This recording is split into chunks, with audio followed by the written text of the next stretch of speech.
ನಮಸ್ಕಾರ. ಡಿಸ್ಮೆನೋರಿಯಾ ಮುಟ್ಟಿನ ಸೆಳೆತ ಅಥವಾ ನೋವಿನಿಂದ ಕೂಡಿದಂಥ ಮುಟ್ಟಿನ ಅವಧಿ. ಈ ಡಿಸ್ಮೆನೋರಿಯಾ ಅನ್ನೋದು ಎರಡು ಪ್ರಕಾರದಲ್ಲಿ ಸಿಗುತ್ತೆ. ಒಂದು ಪ್ರೈಮರಿ, ಮತ್ತೊಂದು ಸೆಕೆಂಡರಿ. ಪ್ರೈಮರಿ ಅಂದರೆ ಯಾವುದೇ ರೀತಿಯ ದೇಹದಲ್ಲಿ ಹಾರ್ಮೋನಲ್ ಇಂಬ್ಯಾಲೆನ್ಸ್ ಇರೋದಿಲ್ಲ ಮತ್ತು ಯಾವುದೇ ಗರ್ಭಾಶಯ ಸಮಸ್ಯೆನೇ ಇಲ್ಲದೇ ಇದು ಮುಟ್ಟು ಬರುವಂಥ ಸಮಯದಲ್ಲಿ ತುಂಬ ನೋವು ಕೊಡುವಂಥದ್ದು. ಸೆಕೆಂಡರಿ ಅಂದರೆ ಹಾರ್ಮೋನಲ್ ಇಂಬ್ಯಾಲೆನ್ಸಿಂದ ಮತ್ತು ಗರ್ಭಾಶಯದ ಸಮಸ್ಯೆಗಳಿಂದ ಇದು ಕಾಣಸಿಗುತ್ತೆ.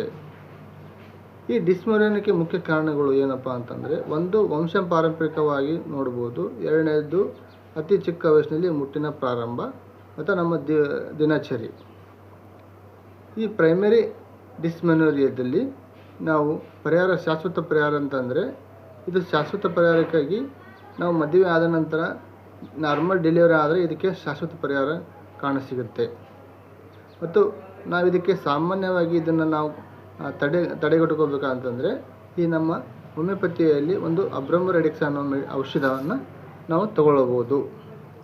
ಈ ಅಬ್ರಮೊರೆಡಿಕ್ಸ್ ಮದರ್ ಟಿಂಚರ್ ನೀವು ಬೆಳಗ್ಗೆ 10 ಹನಿ ಮತ್ತು ಸಾಯಂಕಾಲ 10 ಹನಿ ಒಂದು ಕಪ್ ನೀರಲ್ಲಿ 10 ಹನಿ ಖಾಲಿ ಹೊಟ್ಟೆಯಲ್ಲಿ ಬೆಳಗ್ಗೆ ಮತ್ತು ಸಾಯಂಕಾಲ ಸೇವನೆ ಮಾಡೋದ್ರಿಂದ ತುಂಬ ಉಪಯೋಗಕಾರಿ ಎಂದು ನಾನು ಹೇಳಬಯಸುತ್ತೇನೆ. ನಮಸ್ಕಾರಗಳು.